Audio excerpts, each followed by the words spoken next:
Se activó el botón de grabar. Déjame ver, sí. Sí, ya. Perfecto. Muy bien. No, eso es algo que a veces se pasa, pero es necesario hacerlo para las clases, para que tengamos constancia de lo que se va a dar. Entonces, denme un minuto, por favor, si es posible.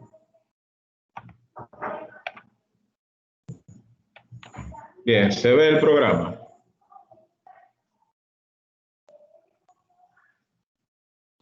Todavía no. Ahora sí. Sí, ya. Muy bien. Perfecto, señores. Como ustedes están viendo ahí, este es el programa diseñado para lo que es Práctica Forense 3, que en realidad es Práctica Forense Inmobiliaria. Se establece que en el presente programa se aborda un contenido de las actividades que el estudiante de Derecho Inmobiliario deberá desarrollar durante el cuatrimestre que cursa la materia Forense 3, que sería esta. Se tiene como objetivo promover la práctica del derecho inmobiliario a través de ejercicios orientados a fortalecer el conocimiento de los diversos procedimientos administrativos y jurisdiccionales que cursan ante los diversos órganos de la jurisdicción inmobiliaria y de acuerdo a las realidades procesales propias de esta jurisdicción especial. Como objetivo general del curso se tiene el dotar al estudiante de los principios cognitivos que le permitan comprender y profundizar todos los procedimientos del derecho inmobiliario con una visión crítica y axiológica, tanto en teoría como en la praxis. Y de esa manera proveerlos del conocimiento del funcionamiento de los tribunales y de los procedimientos administrativos seguidos ante los demás órganos de la jurisdicción inmobiliaria, conforme a la realidad profesional objetiva. Dentro de los objetivos específicos tenemos reafirmar con la práctica los conocimientos adquiridos en la asignatura de Derecho Inmobiliario, proporcionarle al alumno nuevos conocimientos acerca de las acciones judiciales y sus diversos procedimientos en la sede inmobiliaria y dotar al estudiante de las herramientas necesarias para la elaboración de diversos actos de procedimiento propios de los tribunales inmobiliarios y de los demás órganos administrativos que conforman la jurisdicción inmobiliaria. Observen la reiteración de la palabra práctica. Exacto. Entonces, promover la práctica judicial de todos los procesos seguidos ante la jurisdicción inmobiliaria, en especial las audiencias y visitas a los tribunales y órganos administrativos. De igual modo, las prácticas en el aula de estrado de la universidad para llevar a cabo procesos judiciales simulados. Promover la práctica de las vías impugnatorias contra las decisiones de los órganos de la jurisdicción inmobiliaria, como son los recursos de la sentencia, los recursos contra las resoluciones y demás actos administrativos. Y en esencia, facilitar al estudiante las herramientas necesarias para la elaboración de todos los actos de procedimiento, de los diferentes actos de procedimiento en materia de vía impugnatoria contra las diversas decisiones que la ley de registro inmobiliario y sus reglamentos autorizan. Entonces, le dejamos en breve lo que es un desarrollo de todas las unidades de la jurisdicción inmobiliaria de este programa. Para el día de hoy vamos a trabajar inicialmente con la unidad 1, que tiene que ver con lo que es la jurisdicción inmobiliaria, específicamente el marco institucional de la jurisdicción inmobiliaria. Aquí veremos la descripción institucional de la jurisdicción, los diferentes órganos que la integran, lo que aquí han denominado como la preparación del expediente inmobiliario administrativo, que la magistrada Alicia y yo hemos discutido, que tiene que ver más con el tema de la conformación del expediente per se. O sea, ya no es solamente la vista del abogado como técnica, sino una visión holística que involucra a todas las partes, tanto al abogado como al juez. Entonces, lo que tiene que ver con técnica de litigación en la jurisdicción inmobiliaria. Algo importante, pues sé que se va a abordar, y el hecho de que normalmente cuando le hablan a una persona de técnica de litigación, siempre nos inclinamos por el derecho público. Siempre lo vemos como un tema excesivamente oral, que no es característico en instituciones del derecho privado, como son el derecho civil y en ciertos ámbitos del derecho inmobiliario. Pero aún en materia de derecho privado se tiene que hablar de técnica de litigación. Pero ¿qué es lo que sucede? Que se debe congeniar lo que es la oralidad con la escrituralidad. Y eso es algo con lo que aquí vamos a trabajar. porque el abogado no solamente se expresa hablando, sino a través de sus escritos. Y siempre se dice que uno escribe como habla. Vamos a trabajar un poco lo que es el derecho a la prueba, cuando hablamos del legajo probatorio en el ámbito administrativo y la valoración de la prueba. Este, evidentemente, es un tema extenso, pero no lo vamos a trabajar con toda su extensión, sino el mínimo relevante para esta materia. Una unidad 2 la vamos a dedicar a los procesos y procedimientos administrativos ante la jurisdicción inmobiliaria. Aquí veremos lo que tiene que ver con las atribuciones administrativas de los órganos que conforman la JI, así como la naturaleza de los actos administrativos, cómo identificamos los actos administrativos generados ante la JI. JI es jurisdicción inmobiliaria, los tipos de procesos que generan los actos administrativos, una enumeración según la ley de registro inmobiliario y las normas complementarias, las instancias de solicitud de asunto administrativo con sus contenidos esenciales, el apoderamiento del tribunal en sede administrativa, el legajo de prueba que deben acompañar las instancias administrativas y las resoluciones y actos administrativos emanados de los órganos inmobiliarios. Entonces, en esta unidad se va a tratar de proveer actuaciones como sería la determinación de heredero, el deslinde y la solicitud de transferencia del inmueble. Ya para una tercera unidad vamos a trabajar lo que tiene que ver con las acciones jurisdiccionales, que es el saneamiento inmobiliario, el litis sobre derechos registrados. Al litis sobre derechos registrados es bueno adelantar, esto le explicaba en grado, en clase anterior a algunos de ustedes, que es un rótulo genérico para la jurisdicción inmobiliaria. El decir litis sobre derechos registrados en materia inmobiliaria es el equivalente a decir demanda en materia civil o el equivalente a decir acusación en materia penal. Normalmente la litis sobre derechos registrados es un nombre que hay que ponerle un apellido. Si decimos litis sobre derechos registrados, y les digo esto quizás por una experiencia particular. ¿Por qué le digo por una experiencia?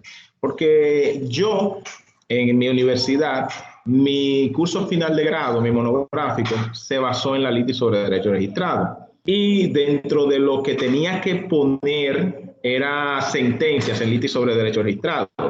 Y en ese momento el buscador que tenía disponible la página de la Suprema, yo decía, pero aquí yo no encuentro litis sobre derechos registrados. Yo estoy viendo que estos tribunales de tierra lo que están conociendo es de nulidad de acto de venta, de ejecución de acto de venta, de desalojo, de partición, pero no encuentro litis. Entonces luego aterricé y dije, pero es que son litis sobre derechos registrados en nulidad de venta, son litis sobre derechos registrados en ejecución de venta, son litis sobre derechos registrados en anulación de deslinde y así sucesivamente. Entonces, es bueno siempre tener este detalle que se nota trivial, pero es importante en la práctica y muchos abogados se pierden en la práctica porque lo que apodera al tribunal es lo que tú me estás pidiendo, más que todo.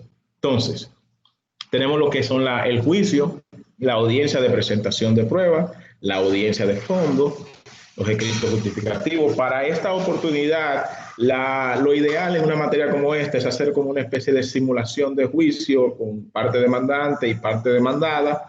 Lo único que, visto que estamos trabajando en una materia eminentemente virtual, tenemos que diseñar esto aplicado a la virtualidad. O sea, ya la modalidad con la que llevaríamos una potencial audiencia de un simulacro sería por vía de una audiencia virtual. Y también los escritos se someten en base a los enlaces que uno le ponga en la plataforma. Entonces, hay una cuarta unidad que se le dedica a las vías recursivas contra las decisiones de los órganos de la jurisdicción inmobiliaria. Como ustedes sabrán, hay recursos que son contra decisiones administrativas y hay recursos que son contra decisiones jurisdiccionales. Lo de la decisión administrativa serían la reconsideración, el jerárquico y el jurisdiccional. Y la que tiene que ver contra decisiones dictadas en aspectos contenciosos, tendríamos, por ejemplo, el recurso de apelación, tendríamos el recurso de casación, tendríamos el recurso de revisión por causa de fraude. Y aquí ya en esta parte trabajaríamos un poco lo que tiene que ver con la capacidad de fundamentar recursos por escrito. Y una sexta unidad dedicada a la práctica sobre procesos especiales ante la jurisdicción inmobiliaria, tanto ante los tribunales de tierra, como ante el registro de títulos, como ante la Dirección Regional de Mesuras Catastrales. algunos procedimientos especiales, como son lo que uno solicita ante la Secretaría de la Jurisdicción Inmobiliaria y el procedimiento de desalojo ante el abogado del Estado. Este programa, como ustedes lo ven ahí, aunque tenga este formato, está sujeto precisamente a las posibilidades materiales de la clase. Hay un dicho que dice que el que mucho abarca, poco aprieta, pero de la misma manera no podemos centrarnos en uno o en dos o en tres temas. Lo ideal sería que con el cronograma y con el tiempo que tengamos disponible podamos desarrollar al menos 5, 6, 7 buenos procedimientos y que nosotros tengamos una capacidad de irlo evaluando en la práctica, procedimiento administrativo y procedimiento contencioso. Si la magistrada Alicia quisiera agregar algo en este punto. Sobre ese punto no, quería agregar algo sobre el aspecto de la unidad anterior, sobre la calificación de las litis, pero no te quise interrumpir. Ok, agrega. Bien. Miren, chicos, ese aspecto que Adriano comentaba, lo vamos a tratar a profundidad. Sin embargo, creo que es muy importante y es un primer ejemplo que pueden tener en cuenta para valorar de qué se va a tratar esa materia. Ese aspecto sobre la identificación de los procesos que se llevan en la jurisdicción inmobiliaria, específicamente en los tribunales de tierra, como gran concepto, litigio sobre derecho registrado, genera muchos errores, genera muchos problemas y genera muchas pérdidas de casas, para hablar en términos de abogados. El concepto litis sobre derecho registrado existe en la doctrina y cuando tengamos la oportunidad de verlo a profundidad, van a ver que las litis sobre derechos registrados no son más que demandas en donde lo que está en contestación o en juego es un derecho registrado. Si partimos de esa premisa, significaría entonces que no todo lo que es competencia del Tribunal de Tierras va a caer en la categoría de una litis sobre derechos registrados, porque no siempre el objeto de la contestación es específicamente un derecho registrado. Así vamos a ver con detenimiento que excepcionalmente el Tribunal de Tierras puede conocer demandas de naturaleza personal, como serían las contestaciones entre condóminos o los conflictos de condominio. Y muchos abogados identifican sus procesos como litis sobre derechos registrados cuando se trata efectivamente de un aspecto o de una demanda entre un conflicto de condominio. Eso tiene consecuencias y tiene consecuencias procesales reales que las vamos a ver a profundidad cuando nos toque agotar el tema. Los desalojos, las particiones, no necesariamente tienen que ser una litis sobre derechos registrados, teniendo en cuenta la conceptualización del término. Son demandas, pero son demandas que tienen otras características. Si tienen otras características, vamos a tener que aportar otras pruebas, vamos a tener que dirigir nuestros argumentos y nuestra litigación en otro sentido. Entonces, son de las cosas que vamos a ver en esta materia y que es muy importante que ustedes la entiendan, las razonen y la vean con el valor práctico que van a tener para su ejercicio profesional. Continúa, Adriana. Muy bien. Entonces, como ustedes pudieron observar ahí, la idea del desarrollo de este programa, más que llevar los conceptos teóricos de lo que implica cada una de estas situaciones, darle un contexto práctico a cada uno de estos conceptos. Contexto con el que nosotros vamos a ver las distintas instancias, tanto administrativas como jurisdiccionales, en las cuales se manifiestan estas situaciones. Dentro de lo que tiene que ver con las reglas del curso, consensuadas tanto por la profesora Alicia Campos como quien les habla, nosotros hay aspectos que hasta por sentido común se deben mantener. En primer orden, el tema de la participación en clases. Indudablemente, el horario de clases es de 7 de la noche a 10 de la noche y agregamos que la participación, la asistencia es obligatoria. En ese sentido, la persona que tenga algún tipo de dificultad para integrarse en la clase, sea cual sea la circunstancia que trate de, por favor, informarlo con tiempo. Para eso preciso incluso, precisamente como herramienta efectiva, tenemos un grupo de WhatsApp donde si alguien, por ejemplo, tiene una dificultad porque no haya suministro de energía eléctrica o tengas que quedarse trabajando hasta tarde o tenga cualquier tipo de dificultad totalmente entendible, que por favor lo manifieste con tiempo. Entonces, otra de las reglas es que cada uno de los grupos, el grupo A y el grupo B, le diríamos así, el grupo de Alicia y el grupo de Adriano, será evaluado por el docente a cuyo cargo está inscrita la matrícula. Independientemente de que, por ejemplo, para esta clase tengamos una reunión con 49 personas, 2 profesores y 47 estudiantes, ya para evaluar la actividad, la temática es que las personas que están a mi cargo son las personas que yo tengo que evaluar y las personas que están al cargo de la profesora Alicia, ella es la encargada de su evaluación. El pase de lista. La lista será pasada en un momento determinado de la clase. Puede ser al inicio, puede ser al final, puede ser en ambos momentos. Y también se va a tomar en cuenta el registro de entrada y salida de la plataforma. Aquí hay que estar consciente con una situación y estamos perfectamente claros. No todo el mundo tiene conexión estable a Internet. Y siempre puede haber cualquier tipo de dificultades en ese sentido. Esas son situaciones que se pueden tomar en consideración. Pero volvemos con lo mismo que decíamos anteriormente. Si tienen esta dificultad, por favor, manifiéstenlo con tiempo. El docente no puede adivinar que usted tiene esa situación. Puede quizás deducirlo. Pero como mismo puede ser que una persona tenga dificultad para conectarse, también puede ser que esa persona decida no participar en clase. Sírvanse de varios, es un consejo que les damos. Tengan varios dispositivos. Tengan Teams en el celular, en las tablets, en las laptops o en los desktops que tengan en sus casas. Porque un equipo falla. Así que si falla, un día que hay una práctica en la que usted está obligado a participar, pues tenga la posibilidad de conectarse de otro medio. Entonces prevean los imprevistos, porque la tecnología es engañosa. Y perfecto. Sin embargo, ya a esta altura podemos manejar algunos de ellos. Correcto.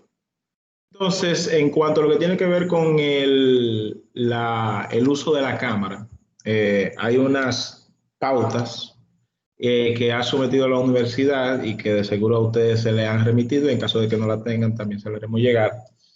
El uso constante de la cámara, o sea, mantener la cámara encendida, no es 100% obligatorio.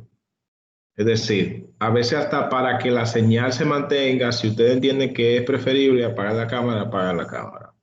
Pero cuando tengan que participar activamente en clase, por ejemplo, para una exposición, se hace necesario que mantengan el dispositivo encendido. Porque recuerden que nosotros no solamente estamos evaluando lo que ustedes digan, estamos evaluando cómo ustedes lo digan. Y eso es sumamente importante en derecho. Y es objeto de la presente clase. Sé que se oye quizás risible por el hecho de la circunstancia en que nosotros estamos impartiendo la clase, pero aún incluso en audiencias virtuales, la elegancia hay que mantenerla, para decirlo en breves términos. Libet tiene una pregunta, Adrián. Liberato. Adelante, Libet. Ay, perdón, que mi computadora es media lenta. No era una pregunta, es que yo no sé si yo soy la única, pero a la profesora Alicia yo no le escucho muy bien, o sea, se escucha muy, muy bajito. Eso mismo yo iba a decir. Sí, se escucha bajito. Yo tampoco. A mí también me pasa lo mismo. Ahí me escuchan mejor. ¿Me escuchan mejor ahí? Es más o menos lo mismo, pero se escucha un poquito más claro. Se sigue escuchando bajito, profe, realmente. Déjame cambiar el micrófono. Continúa, Adrián. Ok. Bien, sería bueno que si van a ausentarse de la clase, traten de que su ausencia no se prolongue más de 10 minutos, salvo causa justificada. A los que ya han tomado clase conmigo, saben cuál es una de mis prácticas. Si, por ejemplo, yo estoy hablando de un tema, en cualquier momento yo digo, ¿qué usted opina de eso, Andreina? ¿O qué usted opina de eso, Ámbar? ¿O qué usted opina de eso, Smiley, que la veo con la mano levantada? O sea, evidentemente que aunque estemos en este medio, yo siempre opto porque haya una dialéctica, y esa es también la posición de la profesora Alicia. Siempre optamos, sí, yo sí, pero quizás por estos audífonos de piloto. siempre optamos por que haya una especie de interacción con el estudiante, obvio, no que sea un gallinero, pero sí que por lo menos se pueda ver que hay una retroalimentación de lo que se está trabajando, cierto nivel de feedback. En cuanto a las... Déjeme hacer una puntualización ahí. La intención de nosotros con hacer preguntas, intervenir y tratar de hacer la clase lo más dinámica que se pueda, no es con la intención de fastidiar ni quemar a nadie. Lo que queremos es transmitir ideas y mensajes aquí. Así que si hacemos una pregunta a alguien y esa persona no entiende, no se quede callado, por no entender o por responder mal, usted no se va a quemar. Usted se va a quemar en la vida y se queda con la duda. Claro. Entonces, vamos a trabajar. Correctamente. Entonces, en cuanto a... Ah, sí. Osmaili tenía una pregunta. Adelante, Osmaili. ¿Me escuchan? Sí. No sé si me estoy adelantando con la pregunta, pero era para confirmar si a través de cuál medio será que se mandarán las prácticas y evaluaciones, porque tengo profesores que todo lo hacen por Teams y otros que todo lo hacen por la PBA y quería saber cuál sería en su caso. Muy bien. En el caso actual en el que estamos, yo intenté en el ciclo pasado trabajarlo todo por Teams, pero a pesar de que Teams es más flexible, más práctico, la PBA ofrece una serie de herramientas que son también bastante útiles. Cualquiera de las dos plataformas sería un éxito. Ahora mismo estamos a la espera de que el grupo de la profesora Lisa lo creen formalmente en la PBA, que es la forma en donde nosotros colocamos la tarea y los foros. Pero dependiendo de si se dilatan con esto o si hay cualquier tipo de imposibilidad, sea por Teams o sea por la PBA, a ustedes se les informará con tiempo de la asignación, se les dará las instrucciones de cómo mandar la tarea. Y si, por ejemplo, hoy le fijamos una tarea y le decimos, tiene que mandar por Teams X cosa, ustedes saben que a ustedes le va a llegar un enlace de eso. O si bien podemos decir que por la plataforma a ustedes le va a llegar. Para responder tu pregunta, Osmaili, la realidad es que en esa parte, en cuanto a nosotros, está pendiente a la creación del curso virtual en PBA de la profesora Alicia, que a la fecha todavía no está listo. Pero si ustedes no se desesperen por las tareas, cuando lleguen tendrán muchas, no se apuren. Eso es lo importante. Sé que ustedes están locos porque les suban 5, 6 tareas, como 7 foros cada semana. Eso, no se apuren por eso, eso viene. La pregunta. Vamos a tratar de utilizar la plataforma que se adapte más a lo que nosotros vayamos a hacer. Porque exacto. Hay una dificultad real, y es que esto es una clase práctica que se está dando por un medio que la virtualidad, que no nos da muchas ventajas para las prácticas. Entonces vamos a tratar de hacerlo de la forma en la que podamos sacar mayor provecho. Ok, gracias. Sí. La distribución bueno. Adriano, de las notas. Sí. Bien. Como distribución de las notas, como ustedes saben, 30% de las notas está destinado a un examen final y 70% de la nota está distribuido entre trabajos, prácticas, exámenes parciales. La profesora Alicia y quien habla estábamos debatiendo el valor de los exámenes parciales. Si podíamos dar los exámenes parciales de 15 puntos o dábamos los exámenes parciales de 20 puntos, que serían dos parciales. 70% de acumulativos, o sea que se van a ir acumulando durante el semestre o el cuatrimestre, perdón, y 30 puntos que corresponden al examen final. Perfecto. Así que en el transcurso iremos distribuyendo esos 70 puntos. Exacto. Y en la medida en la que vayamos haciendo asignaciones prácticas con tiempo, menos recargados estarían los exámenes. Si, por ejemplo, hacemos suficientes prácticas, ustedes no tendrían que exponerse, digamos, a un primer parcial de 20 puntos, si pueden tenerlo de 15 o hasta de 10, dependiendo de cómo sea el rejuego de los puntos de la clase. Entonces, ¿alguna otra pregunta? Eusebio. Eusebio Sí. Castro Salcedo.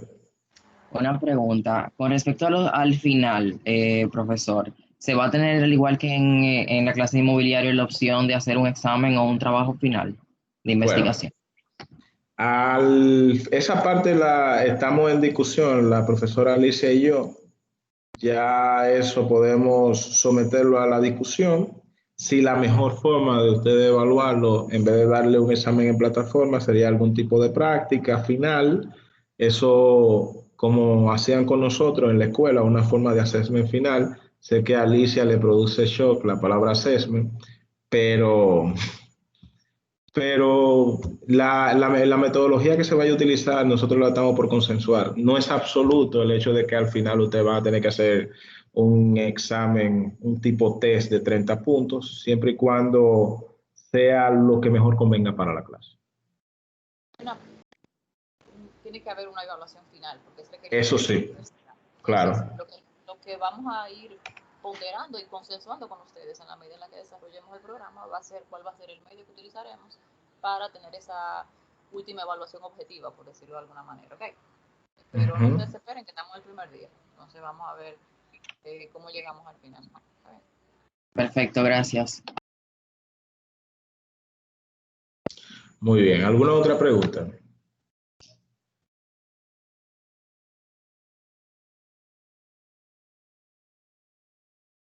Bien, pues entonces vamos a darle paso a la profesora Alicia con lo que sería una presentación de esta primera unidad que es relativa a los diferentes órganos que integran la jurisdicción inmobiliaria.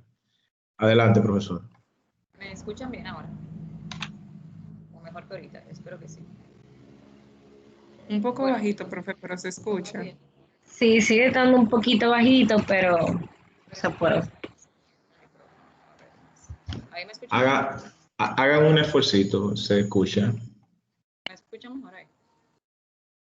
Sí.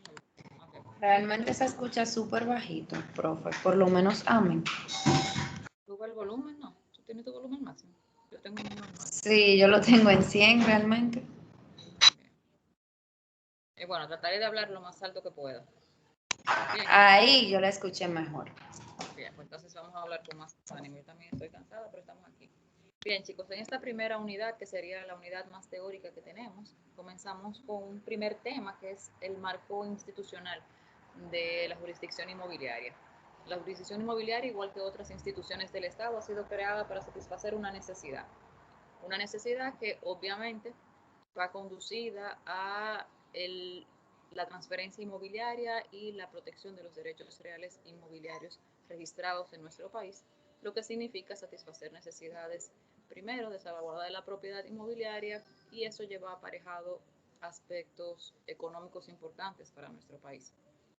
Cuando hablamos o puntualizamos las normas que tienen que ver con el marco institucional y el marco legal de la jurisdicción inmobiliaria, pues vamos a tener instrumentos fundamentales que son la Constitución de la República, la Ley 108/05, los diferentes reglamentos, que es el Reglamento General de Registros de Títulos, el Reglamento de Mensura Catastral y una amplia gama de reglamentos y resoluciones que han venido a acompañar y a satisfacer diferentes situaciones y procesos que iremos viendo en el transcurso de la clase según lo vayamos necesitando. Como institución, la jurisdicción inmobiliaria pertenece al Poder Judicial, pero funciona con 3 órganos que se manejan en su funcionamiento. No sé cómo, no me viene a la mente un sinónimo, quizás de una forma distinta a los tribunales ordinarios y las otras, los otros órganos del Poder Judicial. Actualmente, puedes continuar, Adriano, con la presentación. De acuerdo al establecido por el artículo 2 de la Ley 108, la jurisdicción inmobiliaria está compuesta por 3 órganos. Un órgano jurisdiccional, la Dirección Nacional de Registro de Títulos y la Dirección Nacional de Mensuras Catastrales.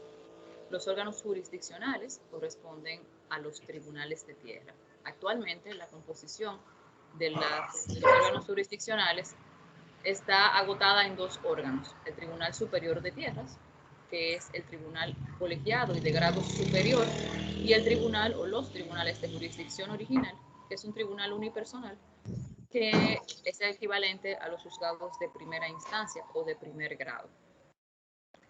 La base legal o el fundamento legal de estos órganos corresponde o se encuentra básicamente en los artículos 6, 7, 8, 9, 10 de la Ley 108 y en muchos textos del reglamento. La verdad no los manejo todos, pero también está obviamente los reglamentos de los tribunales de tierra, de superiores de tierra y de jurisdicción original. La Dirección Nacional de Registro de Títulos. Alguien está haciendo interferencia. Una silla se está arrastrando, ¿no? ¿Me escuchan? Yo creo que el profe, exacto. Sí, se puede ir a cerrar su micrófono porque, gracias. Yo oigo una silla, es algo que me... Sí, bueno, ahora sí. Terminaba entonces hablándoles de los órganos jurisdiccionales, que son los 2 tribunales, o los 2 grados de tribunales que tenemos. A nivel de corte, repito, el Tribunal Superior de Tierra o de segundo grado es un tribunal colegiado. Luego están los tribunales de jurisdicción original, que es el tribunal de primer grado, son tribunales unipersonales. El otro órgano que compone la jurisdicción inmobiliaria es la Dirección Nacional de Registro de Títulos. Este órgano voy rápido porque presumo que son aspectos que ya ustedes trataron, pero el que tenga una pregunta en el momento, por favor, levanta la mano y me interrumpe. La Dirección Nacional de Registro de Títulos es un órgano de carácter nacional que se encarga de velar por el desenvolvimiento de las oficinas de registro de títulos, a cuyo cargo está el registro de derecho inmobiliario. Es decir, esta es la institución que materializa y salvaguarda la inscripción de los registros que contienen la publicación de los derechos reales inmobiliarios en nuestro país. Los registros de títulos son dependencias de la Dirección Nacional de Registro de Títulos y se encuentran y son quienes materializan propiamente dicha la gran tarea de registrar los derechos. Básicamente podemos encontrar la fundamentación en el artículo 11 del Reglamento de Registro, 13 y 14 de la Ley 108. Finalmente, el último de los órganos que componen la jurisdicción según la Ley 108 es la Dirección Nacional de Mensuras Catastrales. Este es el órgano técnico de la jurisdicción. Hago énfasis en que es el órgano técnico porque es a este órgano al que le compete realizar o materializar todas las actuaciones técnicas que acompañan los procesos de registro de derechos. Recuerden, como deben haber visto en la clase de inmobiliario, que aspectos como la especialidad del derecho en cuanto al objeto a registrar están caracterizadas o deben llevar el acompañamiento de especificaciones técnicas que buscan identificar los presupuestos que individualizan los inmuebles. Estas operaciones técnicas que pueden dar lugar al nacimiento o a la modificación de un inmueble determinado son actuaciones que corresponden a la Dirección de Mensuras Catastrales.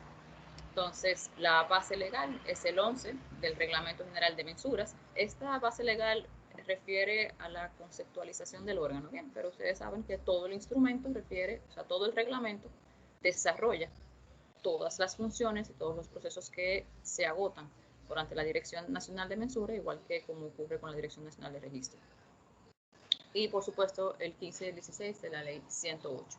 Es importante que tengamos en cuenta, cuando hablamos de los órganos que componen la jurisdicción, que si bien son 3 órganos que funcionan de forma independiente y que tienen funciones distintas y separadas unas de otras, con naturaleza de servicios distintos, pues lo que ocurre en un tribunal de tierras y las reglas del procedimiento que se llevan a cabo en el tribunal de tierras, obviamente difieren y distan de aquellas que puedan llevarse en la Dirección Nacional de Registro o ante la Dirección de Mensuras Catastrales. Sin embargo, siendo el derecho real inmobiliario un derecho complejo en el que intervienen no solamente el aspecto del derecho per se, sino la publicidad que le acompaña como requerimiento de garantía para los mismos, estas 3 esos tres órganos, perdón, siempre van a coexistir como un todo en la jurisdicción inmobiliaria. Es decir,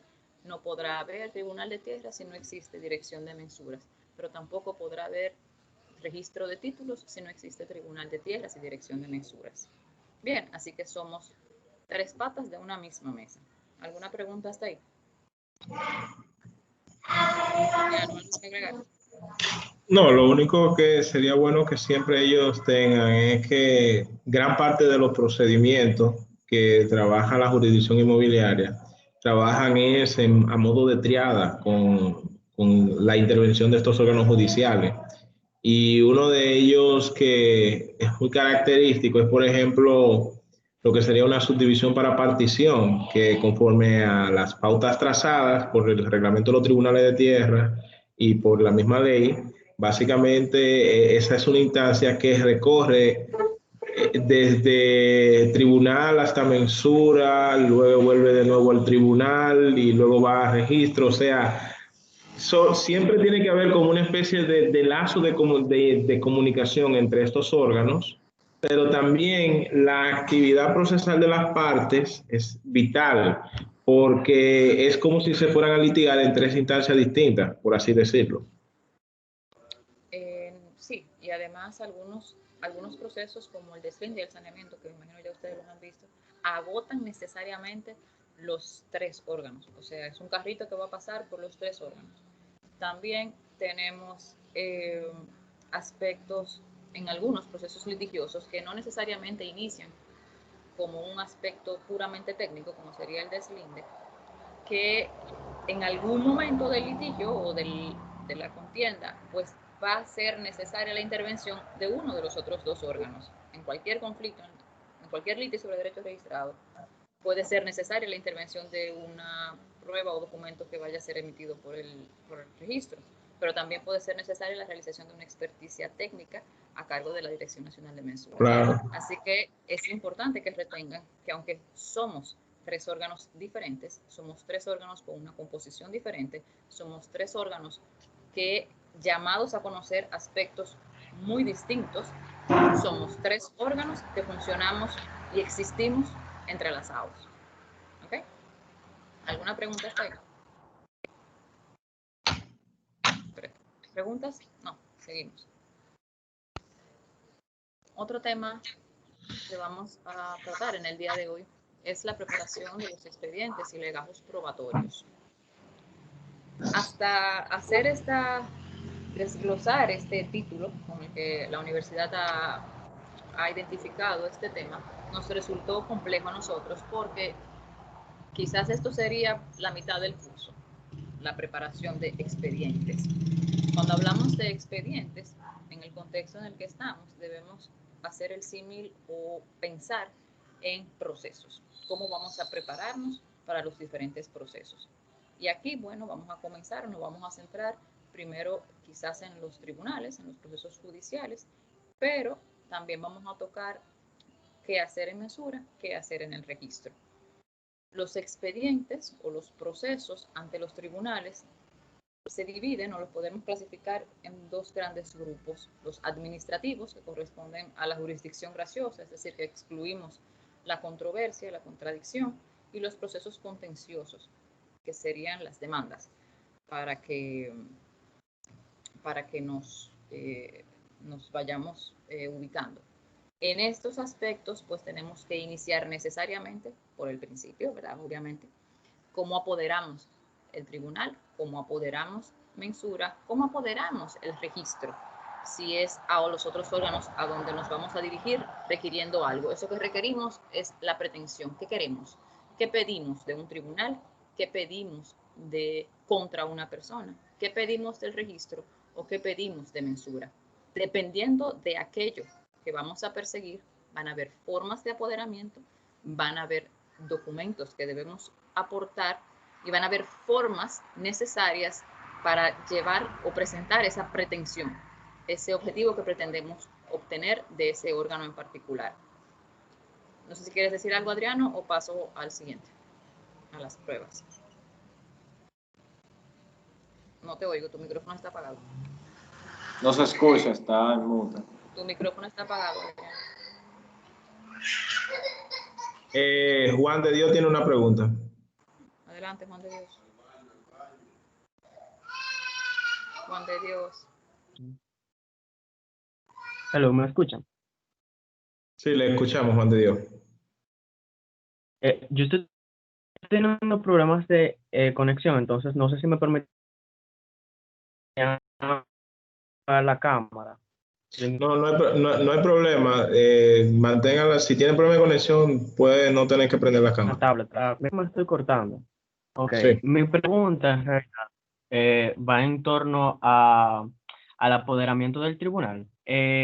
¿Yo puedo apoderar un tribunal respecto a alguna acción administrativa que yo esté realizando y que yo haya obtenido un oficio de rechazo, que ha sido mi primer oficio de rechazo, que lo que procedería sería un recurso de reconsideración, pero suponiendo que yo necesito urgentemente esa acción por la cual yo he solicitado de cuestión administrativa, ya sea, qué sé yo, la inscripción de alguna anotación preventiva, yo puedo, en vez de agotar todos los recursos internos administrativos, que ya sería el recurso de reconsideración, luego el jerárquico, sino pasar directamente al recurso jurisdiccional por medio de un referimiento, de una medida cautelar o un referimiento, para adquirir una decisión rápida, porque esa actuación que yo estaba realizando por ante el tribunal, por ante el registro de títulos, es necesaria para subsanar algún problema que yo esté sufriendo. Ok, mira, tenemos que empezar por desglosar varias cosas.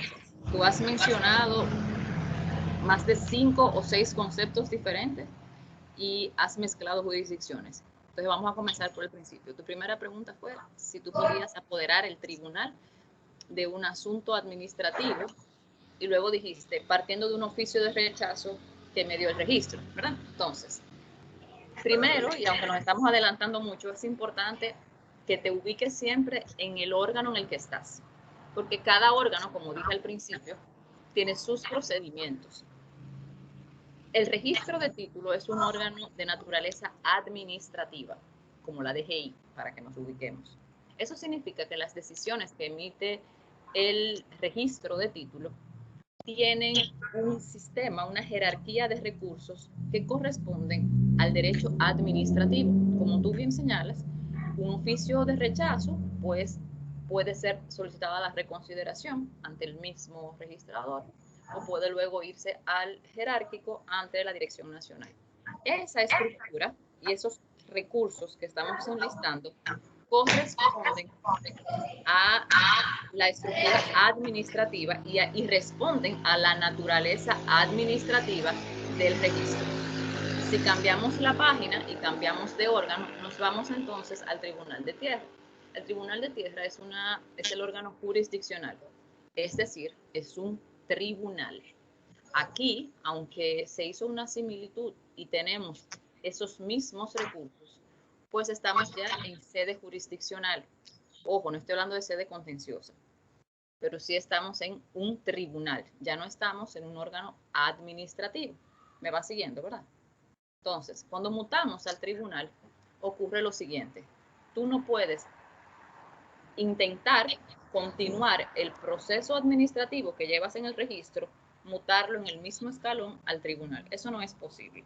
Ahora, perfectamente tú puedes abandonar, si entiendes, provechoso para tu solicitud, ese camino que llevas en el registro, abandonarlo e intentar presentar tu solicitud ante el tribunal.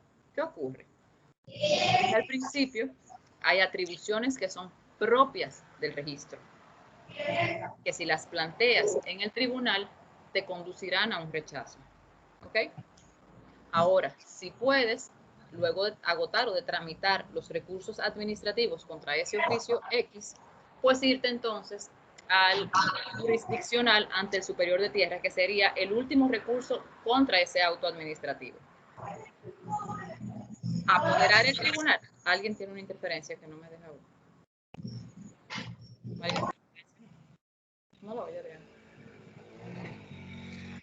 Profe, yo creo que era porque el profesor tenía el micrófono abierto, entonces se repetía, pero ya.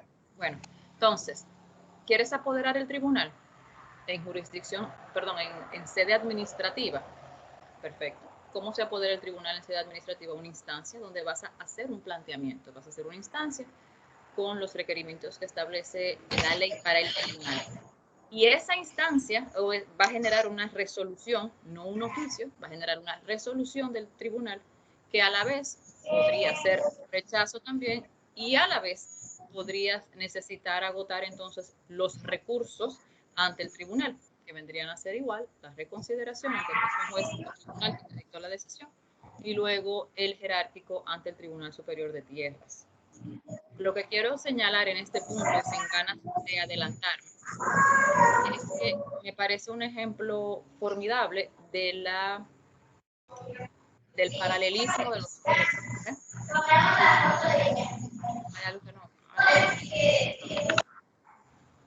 del paralelismo de los órganos, ¿ok?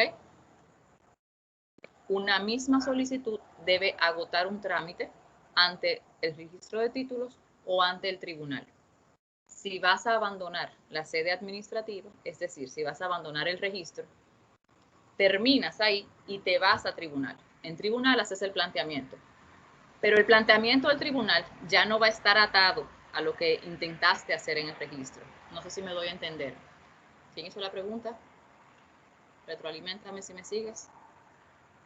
Juan de Dios Moronta. Juan, ¿me va siguiendo? Sí. ¿Entiendes lo que te estoy planteando? Vamos a poner el ejemplo. Vamos a poner un ejemplo para que nos entendamos mejor. Solicitas el levantamiento de una litis, de la inscripción de una litis por ante el registro. El registro rechaza ese levantamiento o esa nota preventiva por motivo X. Tú decides o necesitas que eso sea rápido, que esa decisión se te dé rápido, que ese levantamiento se produzca rápido por la razón X que tu cliente tenga o tú mismo. Tú estás viendo más eficiente no agotar el recurso de reconsideración ante el registro y prefieres irte al Tribunal de Tierras. Eso puede pasar. Pero no basta con hacer el cambio. Tienes que ver el motivo para saber dónde está la causa del rechazo. Y me explico. Si el registro te dice, no puedo levantarte porque no tengo pruebas de que esa litis publicitada terminó, si te vas a tribunal con el mismo planteamiento, adivina cuál va a ser la respuesta del tribunal, la misma. Pero ya no con un oficio, sino con una resolución. Que para tú aportar la decisión, por ejemplo, que haya puesto fin a la litis, que origina la litis, perdón, que motivó la inscripción de la litis, vas a tener que pedir la reconsideración. Reconsideración que podías haber agotado también en el registro. Si tenías prueba para satisfacer el requerimiento del rechazo o el que constituyó la causa del rechazo por ante el registro. ¿Me sigues? Sí. Bien. Creo que también hablaste de referimiento. El referimiento es otra cosa. Ya en referimiento no estamos en jurisdicción administrativa. El referimiento es una demanda y es un proceso que como tal tiene sus requerimientos de forma y de fondo. Dentro de los requerimientos de admisibilidad está que solamente el Tribunal de Tierras conoce referimientos en curso, es decir, cuando está apoderado de una demanda principal o de un proceso principal. Hay discrepancias de criterio al respecto, podrás encontrarte jueces que admiten esa posibilidad y otros jueces que no, que entienden que conforme al texto legal vigente, pues no es admisible un referimiento cuando fuera de instancia, fuera del curso de la instancia. Nos estamos adelantando demasiado, pero necesito que entiendas que tocaste muchas cosas distintas. Al mismo tiempo. Muchas cosas diferentes. Y un caso que se da constantemente, Alicia, también, son las transferencias. Por lo general, las transferencias son actuaciones administrativas que se pueden hacer directamente en registro.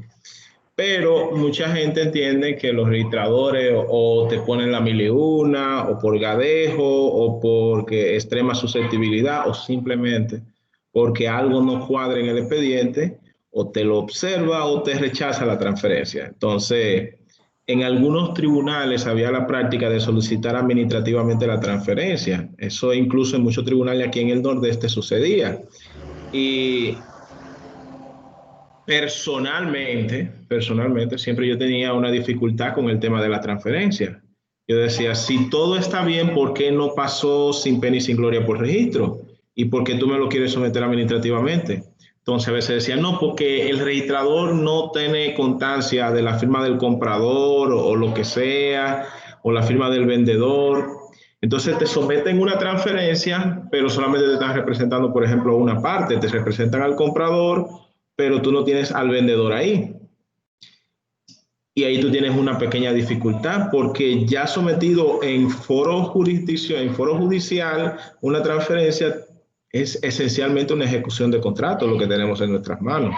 Y al ser una ejecución de contrato, se hace necesario o la intervención de ambas partes de manera administrativa o la citación de una de las dos partes. Entonces, muchas veces lo que pesa en el registro por el cual el expediente no te está saliendo, así mismo te lo va a decir el tribunal y por sentencia. Entonces, yo entiendo quizá por dónde viene Juan, quizá de un aspecto extremadamente práctico que desborda, digamos, el aspecto puramente académico de la materia. Es que a uno que en otros casos pueden haber dificultades con la forma en cómo opere un registrador de títulos. Pero en buen derecho, los tribunales no están para hacer potalistas repetidas. O sea, el mimetismo institucional en donde nos subrogamos a nosotros ¿cómo decirlo? Nos subrogamos las vías administrativas, como bien ha dicho Alicia. Dese cuenta que eso incluso rompe con uno de los principios procesales que dice electa una vía. Entonces, lo ideal sería que si es de algo administrativo, se agoten los recursos administrativos. ¿Por qué también eso es importante? Y eso yo se lo diría no a Juan el estudiante, sino a Juan el futuro abogado. Si tú sabes que el registrador te está haciendo una situación donde tú no estás de acuerdo con el registrador, apelar a la intervención del tribunal, tú no le estás diciendo nada, tú sencillamente estás tratando de eludirlo. Pero si tú agotas los recursos que la ley te pone a tu disposición, ese caso tú no resuelves tú resuelves todo lo que te llegue con esa misma circunstancia. No sé si me doy a entender. Fíjense, aquí estamos hablando de las introducciones de los temas que vamos a agotar, no se abrumen. Pero es muy importante que tengamos en cuenta en este primer apartado de este primer tema, que aquí tenemos 3 bolitas en esta gráfica. Sobre el subtítulo apoderamiento, que en sí mismo conlleva saber las reglas para apoderar cada uno de los órganos de la jurisdicción. Luego tenemos 2 bolitas más que refieren a las 2 jurisdicciones, por decirlo de alguna forma, la administrativa, la sede administrativa, o graciosa si estamos en el tribunal, es decir, cuando yo no tengo conflictos, cuando yo no estoy pidiendo nada contra nadie. Y por el contrario, la sede contenciosa, que corresponde a las demandas, pero corresponde también a aquellas pretensiones donde yo voy a afectar el derecho de otra persona. Así que es un pedimento que estoy haciendo contra alguien. Y obviamente esas 2 bolitas terminan en ese tercer apartado que refiere a las pretensiones. Como abogados es muy importante siempre que ustedes tengan en cuenta qué es lo que quieren, cuál es el objetivo. Porque si no saben qué quieren, no saben cómo van a llegar y no saben cómo llegar. Y esos 2 aspectos se traducen en pérdida de casos, pérdida de tiempo y pérdida de mucho dinero. Entonces, cuando ustedes tienen un caso, lo primero que tienen que saber es qué es lo que quiero, cuál es el objetivo que yo persigo. Eso se llama pretensión. Ahora, ¿dónde la voy a plantear? ¿La voy a plantear en mensura? ¿La voy a plantear en registro o la voy a presentar al tribunal? Bueno, elegí registro porque entiendo que es un asunto que corresponde a sus atribuciones como una transferencia. Entonces, ¿cómo lo voy a hacer? ¿Qué documentos debo aportarle al registro? Obtenida una respuesta del registro, positiva o negativa, ¿cuál es mi siguiente paso? ¿Cuál es mi estrategia? Siempre con un norte claro. Cuando una persona no sabe a dónde va, está perdido. ¿Ok? Entonces, ahí mismo enlazo con el segundo aspecto que vamos a ver y que vamos a tratar en los diferentes procesos y unidades que vamos a ver en la materia. Las pruebas ante la jurisdicción inmobiliaria. Luego de que yo sé a dónde voy, cuál es la pretensión, cuál es el objeto de mi acción, pues entonces debo decir o debo plantearme las siguientes preguntas. ¿Qué es lo que voy a probar y cómo lo voy a probar? Recuerden que en derecho todo lo que arguimos debe tener una justificación. Si yo quiero algo, debo aportar las pruebas que sustentan el derecho que estoy invocando o que persigo se me adjudique, aun sea ante el registro, que es un órgano administrativo. Si yo voy a pedir una transferencia administrativamente, pues ese expediente deberá ir acompañado, o esa solicitud, para hablar con más propiedad, esa pretensión llevada al registro, deberá ir acompañada de documentos que justifiquen la pertinencia de esa pretensión. Me explico. Si yo requiero una transferencia inmobiliaria, yo debo depositar el documento que le da fundamento al nacimiento del derecho, por excelencia, el acto de venta. Deberé depositar las cédulas que permitan individualizar a los sujetos del derecho conforme a las especificaciones del reglamento de registro. El inmueble deberá estar correctamente identificado para cumplir con la especialidad en cuanto al objeto, pero también deberá estar disponible a favor del vendedor o del disponente. Eso se demuestra con la presentación del certificado de título. Veremos otras formalidades exigibles para los contratos de ventas, como el idioma, las firmas, las certificaciones de los notarios. Eso es en registro. Pero ¿qué ocurre si yo voy a presentar una venta de forma contradictoria? ¿Cómo voy a hacer el apoderamiento del tribunal? Eso es una demanda. Y esa demanda, esa instancia introductiva, evidentemente no podrá ser igual que la instancia que llevé al registro requiriendo la transferencia del contrato. Aún se trate por igual de la misma operación, de una transferencia que se sustenta en un contrato de venta. Ante el tribunal habrán requerimientos procesales necesarios que hay que agotar. No puedo apoderar un tribunal como si estuviera apoderando el registro. Entonces, y ojo, llevo el mismo fin, obtener una transferencia, pero tengo que ubicarme donde estoy y por qué elegí un lugar u otro. ¿Por qué elegí el tribunal o por qué elegí el registro? Cuando apoderamos el tribunal de tierra, estamos en un tribunal, así que habrá que agotar procedimientos, habrá que agotar acto de demanda. Ese acto de demanda deberá cumplir con formalidades legales, so pena de ser declarada su nulidad, pero también deberán aportarse pruebas. Y ahí vuelvo, ¿qué quiero probar y cómo lo voy a probar ante el tribunal? Bien. Adriano, no sé si quieres decir algo en este aspecto. En el aspecto probatorio, a mí siempre me gusta, más allá de meramente el derecho inmobiliario, trabajar el tema, digamos, de la argumentación jurídica y más específicamente la argumentación sobre los hechos. Ya básicamente Alicia lo cubrió en breves palabras. Hay autores que les recomendaría cuando ustedes quieran hacer un estudio profundo, como sería Michel Tarufo, como serían Stephen Toulmin, como sería Carneluti, que cuando trabajan el derecho probatorio siempre les dice, ustedes cuando redacten sus escritos, que sería su forma de argumentar ante un tribunal, cada párrafo de su escrito, cuando van describiendo los hechos. Si ustedes dicen, por ejemplo, en una determinación de heredero y partición, el primer hecho que ustedes van a establecer es la forma en cómo se abre la sucesión, que es con la muerte del descuyo, que el señor Juan Pérez falleció el 3 de enero del 2019. Ustedes tienen un documento para probar esa situación. Ese documento, obviamente, es un acta de defunción.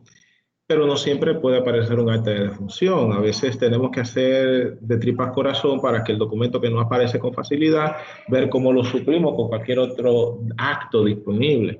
Y de eso también se trata bastante el derecho probatorio, la capacidad que tiene el jurista, el ponente, de poder establecer los hechos, no solamente con los medios de prueba convencionales, sino a veces con medios de prueba extraordinarios.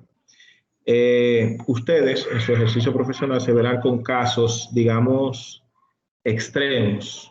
Los casos fáciles, ustedes lo van a trabajar siempre con la prueba preconstituida establecida por la legislación, pero siempre pueden aparecer casos donde a falta de un acta de defunción ustedes tengan que obtener un acto de notoriedad y una serie de pesquisas.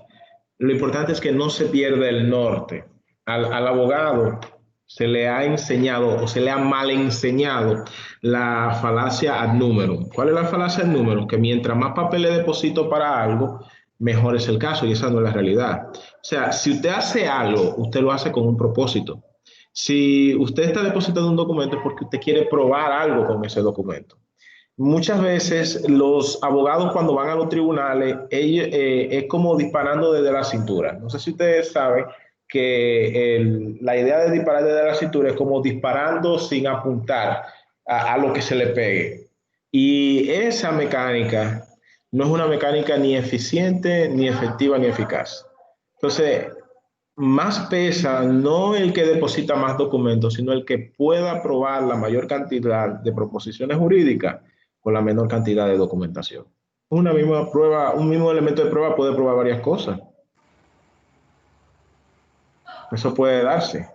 Con esto lo que hay que tener es un trabajo, digamos, instrumental. Saber distinguir entre el medio de prueba y lo que se pretende probar. Eso sería lo que yo pudiera agregar en ese punto.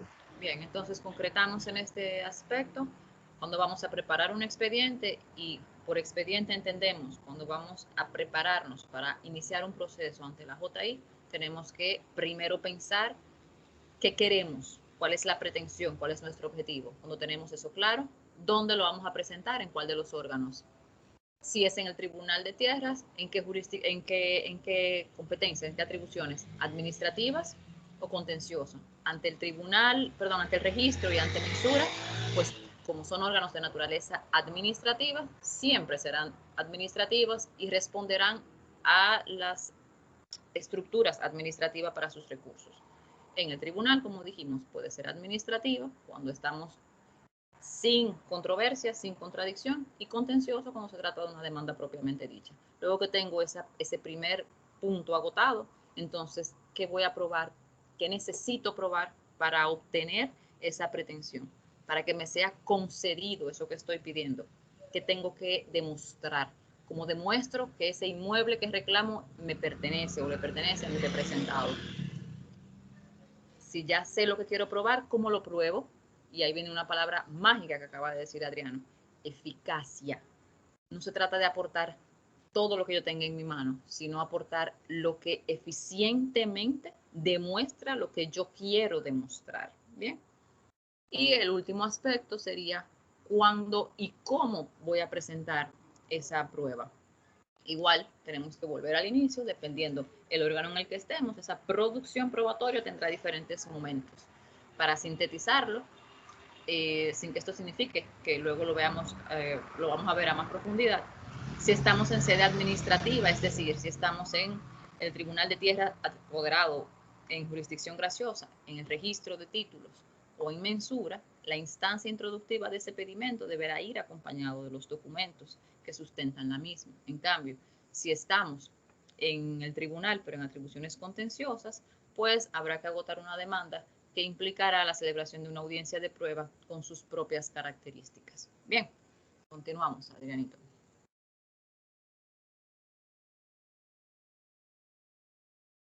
Como estamos hablando de pruebas, es importante tocar de soslayo estos puntos que presumimos ustedes lo saben, pero es importante que lo tengamos pendiente cuando estamos hablando de qué probar y cómo probarlo.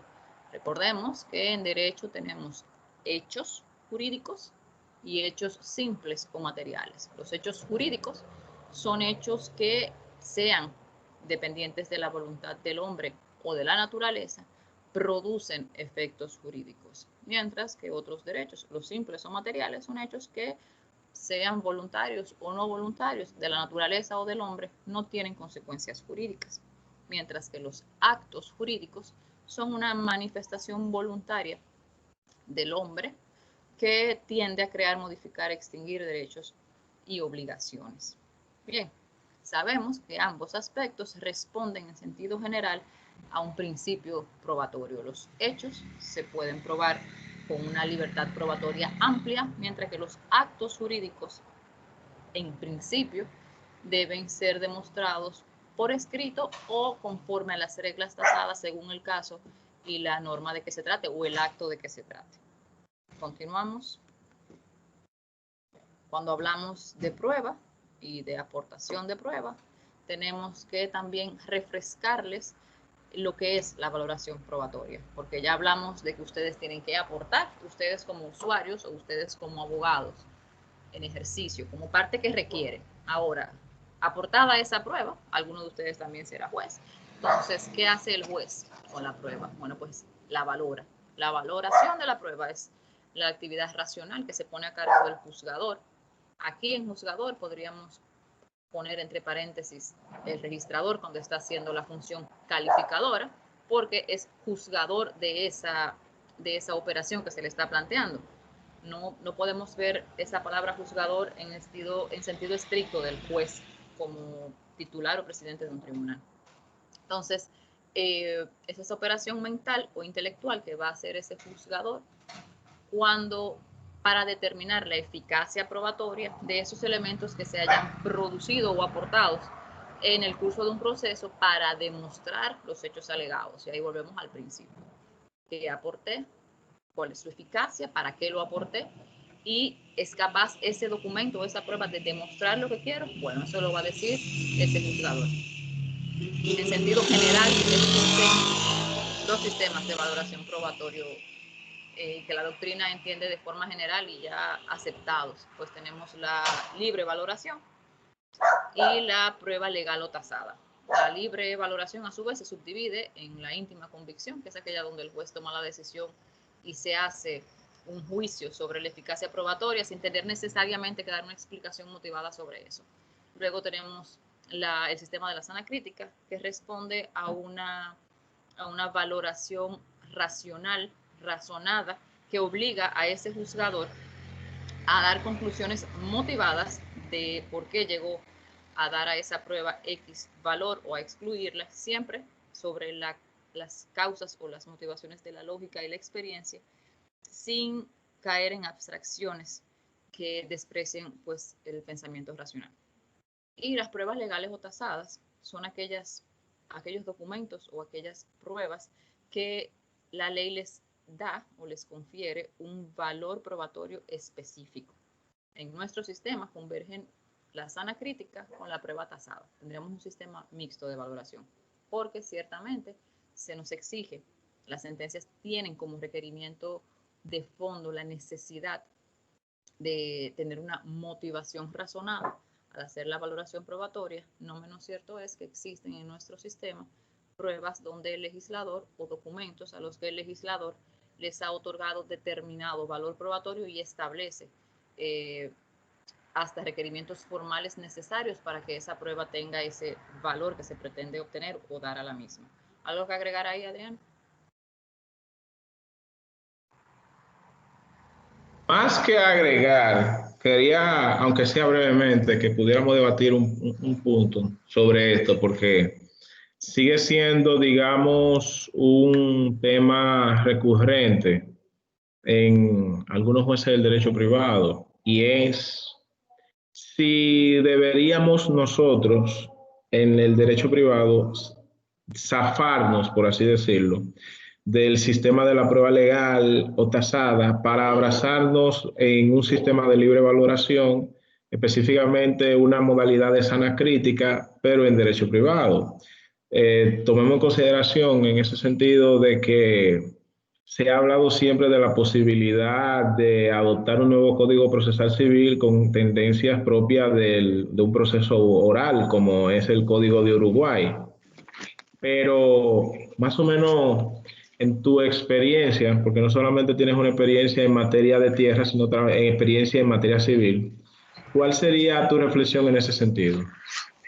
Mira, al margen de las discusiones que podríamos tener sobre las necesidades como de modificaciones y modernizaciones que requiere o demanda el derecho civil o las instituciones del derecho civil, el sistema o la respuesta a las pruebas legales no derivan solo de un tema de criterio, derivan de disposiciones legales expresas que están previstas y que aún están vigentes en el Código Civil, muchas de ellas. Poco importa que nos parezcan o no viejas o desfasadas, están ahí. Y como jueces no nos corresponde legislar, sino aplicar la ley. Entonces, creo que más adelante nosotros pusimos algunos textos donde se establecen algunas pruebas tasadas. Por ejemplo, y me adelanto un poco, el 1315, que es el texto por excelencia, cuando se habla de prueba tasada, habla de la ejecución de las obligaciones y la necesidad de probar por escrito las obligaciones. El texto habla que pasan de 20 pesos, imagínense ustedes. Pero el 1319, por ejemplo, le da esta connotación al acto auténtico y establece que hace plena fe respecto de la convención. Ahí está cortado, pero es que en ella se contengan. Y así sucesivamente, la filiación de los hijos legítimos se prueba por las actas de nacimiento, pero sabemos todos que existe la posibilidad de que haya un ADN ahora, que no era una prueba, o sea, no era un mecanismo científico ni pensable en el 1810 cuando se votó el Código Civil. Ahora, tenemos como muchos textos que refieren a un catálogo específico y una valoración probatoria o un valor probatorio a documentos determinados que están ahí. Y eso es lo que se conoce en doctrina como prueba legal tasada, porque es el legislador el que le da una connotación probatoria. El 1320 es una perla. El acto, sea auténtico o privado, hace fe entre las partes, aun respecto a lo que no está expresamente expresado, sino en términos enunciativos. Pero está ahí. Claro. Está ahí. ¿Qué te diría? Ya hay tendencias jurisprudenciales, digamos, que si bien no sirven para derogar disposiciones como la del 1341 del Código Civil sobre la expedición de acta para cualquier acreencia que supere los 30 pesos, ha habido, digamos, una tendencia para asimilar el tema del principio de prueba por escrito como una forma de que pueda acreditarse elementos donde te flexibilizan un poco más las pruebas. Pero ojo, eso no significa que partimos del sistema de prueba tasada, sino que le abre un poco el abanico a las posibles pruebas que uno pueda someter dentro del proceso. Lo que pasa es que en el ejercicio de la búsqueda de la prueba eficiente, tenemos que volver a lo primero que hablábamos. ¿Qué quiero probar y cuál es la forma más eficiente de probarla? Porque efectivamente el Código Civil te dice o te establece como un principio tasado, si tú tienes una obligación que pasa de los 30 pesos, así que digamos que cualquier obligación, tienes que demostrarlo por escrito. Pero ¿qué ocurre si el escrito desapareció? Aunque el Código Civil también da respuesta a eso. Suponte que en el caso práctico no tienes la prueba, el contrato, entendiendo el contrato como ese instrumento clásico de reconocimiento de esa deuda o ese contrato de venta para concretarnos aquí en la materia en la que estamos. Que no haya un documento escrito, un contrato, un instrumento, para que nos entendamos, un instrumento escrito que contenga o que refleje una venta, no significa que no haya venta y no significa que no se pueda demostrar una venta, aún existiendo este principio de que las obligaciones deben demostrarse por escrito, pero también, adivinen qué, en la mayoría de los contratos de venta se hace de manera automática constar que el precio de la cosa se recibe al momento de la firma del contrato. Y esa no es la realidad de la mayoría. Muchos contratos de venta, pues, es como un automático que se pone. Que ese contrato tenga una cláusula donde se haga constar que el vendedor recibió el pago del precio, no significa que ese vendedor no pueda demostrar que no lo recibió. ¿Okay? Claro, sobre todo porque creo que el artículo 1153 o el 1156 dice que se debe verificar la verdadera voluntad de los contratantes, que lo que está puntualmente escrito en el contrato. Sí, pero eso refiere a la intención contractual. Correcto. Pero respecto del pago y la existencia del crédito, es uno de los dos aspectos donde el Código Civil es, si podemos decirlo, más cerrado respecto de la prueba, pero no significa que sea absoluto, porque para yo demostrar que estoy libre de una obligación o del pago, tengo que demostrar el pago que he hecho. Esa obligación, cuando hablo de pago, no significa solamente pago de un precio económico. El pago de una obligación se refiere a lo que yo estoy obligada a hacer, la contraprestación debida, ¿verdad?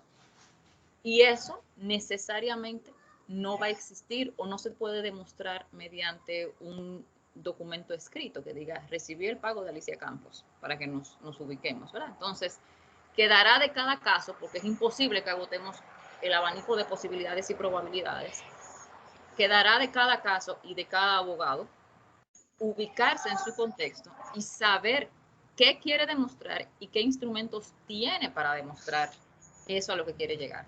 Ahora, porque también tenemos que ponernos desde la perspectiva de aquel contra quien se pretende demostrar, ¿no? Cuando el Código Civil establece una prueba tasada, siempre tenemos que partir que aquel contra quien se pretende algo, pues lleva la carga probatoria más pesada. ¿Ok? Sí, estoy de acuerdo. ¿Alguna pregunta hasta aquí, señores? Porque hemos dicho muchas cosas. Sí, no te apures, esto está grabado. Ok. Ellos pueden desmenuzarlo. Voy a echar para atrás, entonces. ¿Para atrás o para adelante? No, para atrás, porque yo me volé. Ay, me volé. No Estábamos creo. aquí sobre los dos sistemas de probatorio y entonces teníamos esta puntualización que hablamos sobre las presunciones que no se pueden olvidar. También en nuestro sistema de valoración convergen las presunciones, que las presunciones son ese sistema legal que permite dar por ciertas situaciones desconocidas o no demostradas a partir de otros hechos o actos conocidos. ¿Okay? Hay todo un sistema de presunciones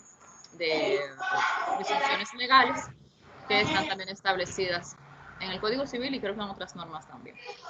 Correcto. Esto ya lo hablamos sobre la... No, esto no lo hemos hablado, sí. O si ya agotamos esto, que es el tema de la valoración. Ana Patricia, dime. Ay, no te escuché, no escuché nada. Que si puede repetir la última parte, por favor, que no sé. Sobre las presunciones. Sí, de las pruebas. Sí. Bueno, cuando estamos hablando de valoración probatoria, dimos un paseo por esos dos grandes sistemas, ¿verdad? La valoración libre y la valoración y la sana crítica. También el sistema de las pruebas tasadas. Pero, aunque esos son los dos principales mecanismos de valoración admitidos por la doctrina, pues no podemos olvidarnos de las presunciones, porque también convergen al momento de la valoración de la prueba. La valoración es, recuerden, el ejercicio mental de derivar una consecuencia de una prueba determinada por pago. Entonces, las presunciones son un sistema legal mediante el cual el legislador permite que establezcamos como cierta una consecuencia a partir de un hecho o un acto conocido. Por ejemplo, una presunción legal es que el hijo concebido durante el matrimonio se reputa hijo del marido. Esa es la presunción legal por excelencia. Eso es jure de jure, o sea, no admite prueba en contrario. Pues claro que no. Tenemos el ADN. Si un esposo decide o tiene la duda sobre su paternidad aún esté casado, basta con presentar la prueba en contrario, que sería esa prueba de ADN para negar esa paternidad. Sin embargo, fíjense cómo se desplaza la prueba hacia él. Él es que tiene que demostrar que no es el padre, porque la ley establece que si hay un matrimonio entre dos personas, los hijos que nazcan de esa mujer van a ser atribuidas la paternidad al padre, o sea, al esposo. Al padre, ¿verdad? Obviamente. Al esposo. Eso es una presunción legal.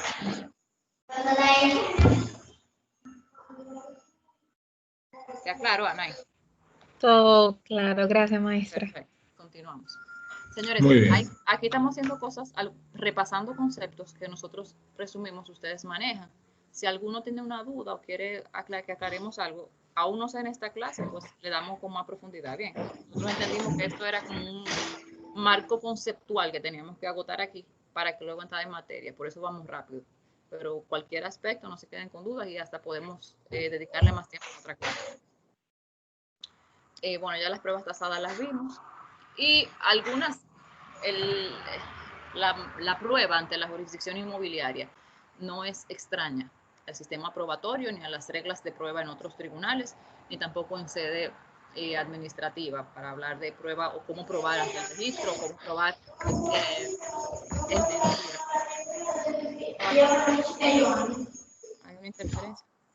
Pero sí queríamos señalar o puntualizar algunas especificaciones de la ley 108 que, bueno, son particularidades de la materia que nos interesa.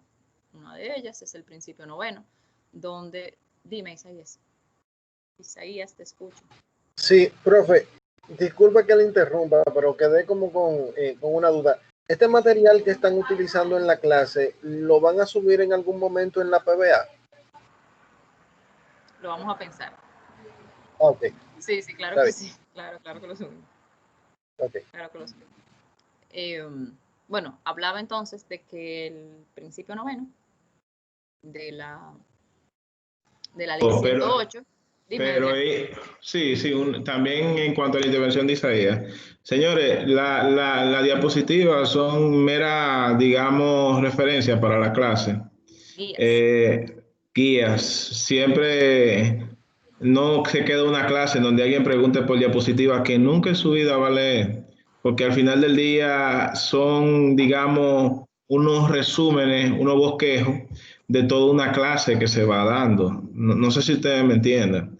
Gran parte del contenido de esto es la combinación tanto de la clase que se está dando aquí como una investigación bibliográfica. Yo les diría que más importante que guardar esta diapositiva sería, digamos, indagar sobre estos temas. Y que entiendan. Correctamente. Sí, profe, la curiosidad me surge, o sea, la inquietud me surge precisamente como una guía. Como una guía. Yo tengo algunos libros aquí sobre derecho inmobiliario y eso. Y entonces ahí hay un marco legal que veo que me interesó. Pero date cuenta que aquí lo que tenemos son, porque vamos a aclarar algo aquí. Ajá. Si tú observas, aquí estamos seleccionando o puntualizando algunos textos de la ley 108 que refieren a aspectos probatorios. Pero para mí, más importante de que tú te memorices esos 4 artículos que están ahí, para mí es más importante que tú sepas, que entiendas lo que estamos tratando de transmitir. O sea, que entiendas como abogado que cuando vas a pedir algo, tienes que saber aclarar tu objetivo, qué es lo que quiero, y saber identificar, dependiendo el lugar o en el órgano en el que estés, cuál es el medio probatorio más eficiente para lograr tu objetivo. A mí no me interesa que tú me recites el artículo 22. Lo que sí me interesa es que cuando tú vayas a hacer un saneamiento, sepas como abogado que la posesión no se puede demostrar solamente con testigos. Aunque tú no sepas dónde está, yo necesito que tú te quedes con eso de esta clase, para que no vayas a pretender o perseguir la adjudicación de un derecho de propiedad en un saneamiento y presentes solamente testigos, porque te saco del salón de audiencia. Entendido. Okay. Entendido. Bueno, entonces estábamos hablando aquí de algunas, de artículos propios de la ley 108, que no significa esto, era el aspecto que trataba de decirles, no significa esto que la ley 108 o el sistema de valoración probatoria y de producción probatoria en el Tribunal de Tierras y en la jurisdicción inmobiliaria diste o esté ajena al sistema dominicano, o sea, a todas las normas que componen nuestro sistema, sino que en adición a lo que tenemos en el ordinario, pues aquí hay algunas particularidades. Una de esas es esta, por ejemplo, el artículo 22, que habla sobre la posesión. Y es una novedad porque en la ley 1542 no estaba. Pero aquí, cuando nos encontramos en un saneamiento, es decir, aquel proceso, recuerden, donde el inmueble no está registrado y se persigue adjudicar la propiedad por primera vez a una persona, esa propiedad, ese derecho de propiedad no puede resultar solamente demostrado a partir de testigos. O sea, no basta con que yo demuestre, lleve 10 personas diciendo que efectivamente yo poseo. Para yo demostrar que yo tengo una posesión pública, pacífica e ininterrumpida, como se necesita para el saneamiento, yo debo tener otros medios de prueba que sustenten ese derecho que pretendo se me adjudique. Asimismo, el artículo 77 habla un poco sobre la ponderación, que es valorar las pruebas documentales por las partes, y dice que se verifican aspectos de forma y de fondo de las mismas, así como su incidencia en la solución del caso. Eso es un principio de valoración general, transversal a todas las materias. También el 85 del reglamento habla sobre las declaraciones de los testigos que deben presentarse. Es un asunto de forma, más bien, deben presentarse verbalmente ante el juez o el tribunal, es decir, que los testigos pueden ser interrogados por las partes, y también aquí hay una diferencia con otras jurisdicciones donde el juez no debe o no puede preguntar directamente a la persona o al testigo. Aquí la ley prevé la posibilidad de que el juez pueda hacer alguna intervención, alguna pregunta directa al testigo ponente. Finalmente, bueno, no es lo mismo, ya me adelanté con el tema de los testigos.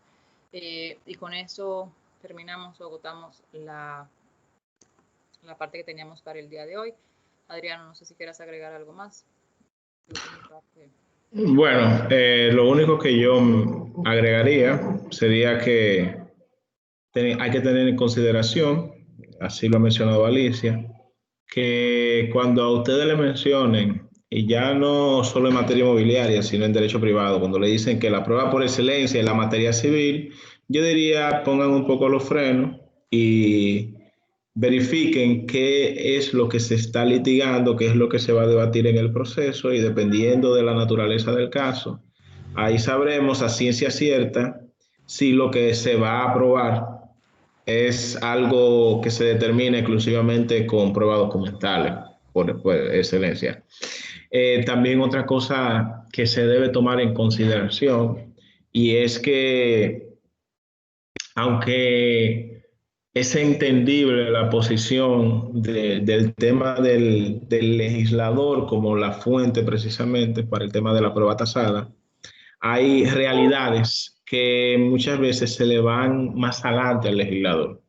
Gran parte de disposiciones como la que mencionó la profesora Alicia, como es el caso del artículo 312, que establece que el hijo concebido durante el matrimonio se reputa hijo del marido.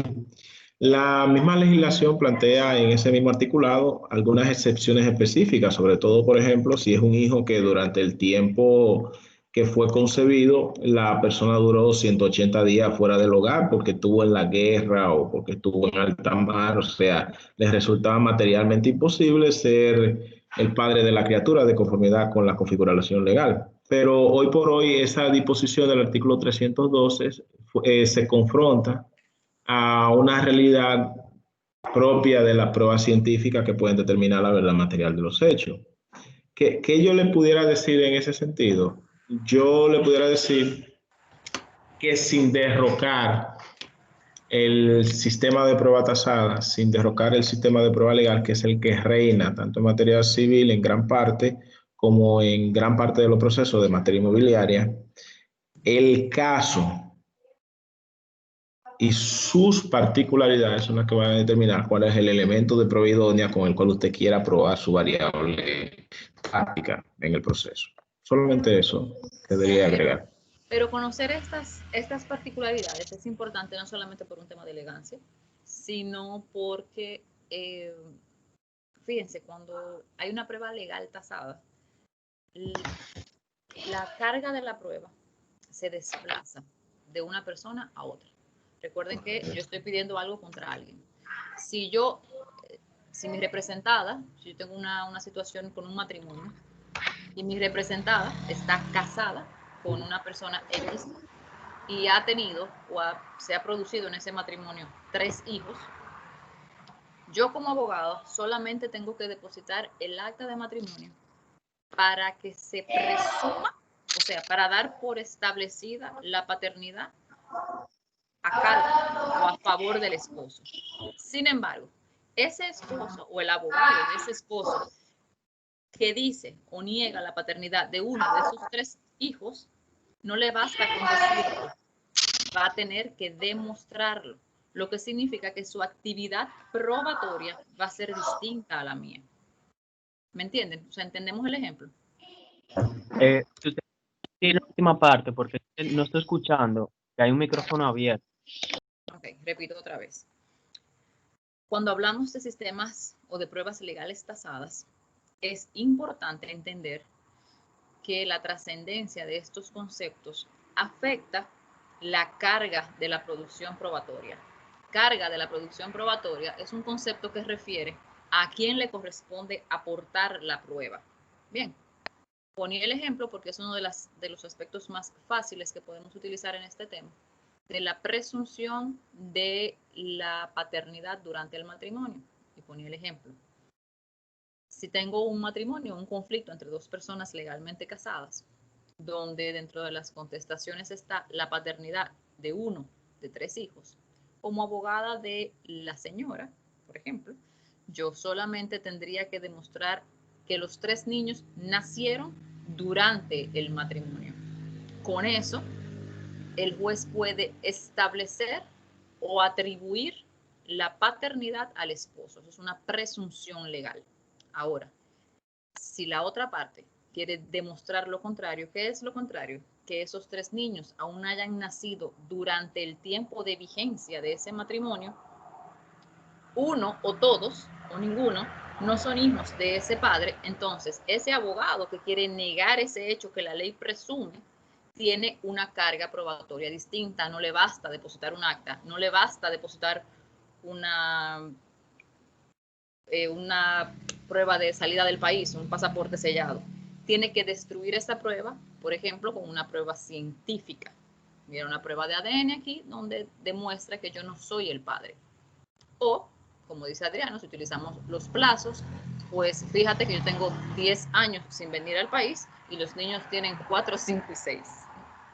Entonces,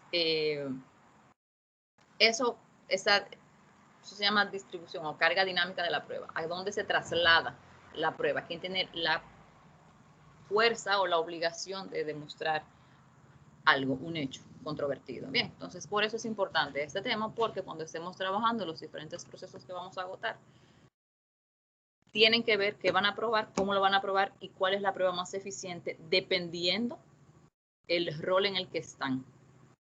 Bien, en un mismo caso hay personas con intereses en conflicto, así que esas personas con intereses en conflicto van a tener cargas probatorias dirigidas a aspectos distintos, aún se encuentren en una misma demanda. ¿Ok? Demostrar no es lo mismo que pretender descartar o contestar. ¿Más, chicos? ¿Algo más? ¿Alguna pregunta, jóvenes? Todo el mundo está cansado. Sí, aunque es lo importante. Vamos a hablar, que quedan 45 minutos. No, hombre. Señores, ¿alguna pregunta sobre lo que se ha discutido el día de hoy? Por mi parte, no. Bien. Pues nada, jóvenes, por el momento nosotros hemos concluido con esta primera tanda, que ha sido una tanda un tanto extenuante, quizá por el tema de que ustedes tienen un pisicorre desde las 5 de la tarde, pero ya más adelante le vamos a ir programando prácticas y ejercicios para que sean más entretenidos estos encuentros y ustedes sean prácticamente la voz cantante de esta clase. Creemos que esta es si no la única, la más teórica de todas las Exacto. actividades que tenemos. Así que no sé, esta no es la forma en la que vamos a llevar la clase normalmente. No se apuren. Ustedes van a tener la voz cantante. No se van a aburrir. Y nos No. vamos a reír. Claro. Sí. Pues nada, señores. Siendo las 9:18 de la noche, les deseamos que pasen buena noche. Y no salgan. ¿Quién es el cumpleaños hoy? Yo. Okay. Alejandro. Cántenle. No, que lo que Happy birthday. Cante. Cumpleaños. Tantos días asoma el sol. Y en este día glorioso pido su dicha. ¡Hey, 15! ¡18! ¿Cómo? Bueno, Ya, se le se mandó el bizcocho. Muy bien. Pues adiós, disfruta lo que queda de la noche. Igual. Gracias. Chao. Hasta el próximo miércoles, jóvenes. Bye, Nos mantenemos en contacto. Bye, gracias. Bye, profe, pasen buena noche.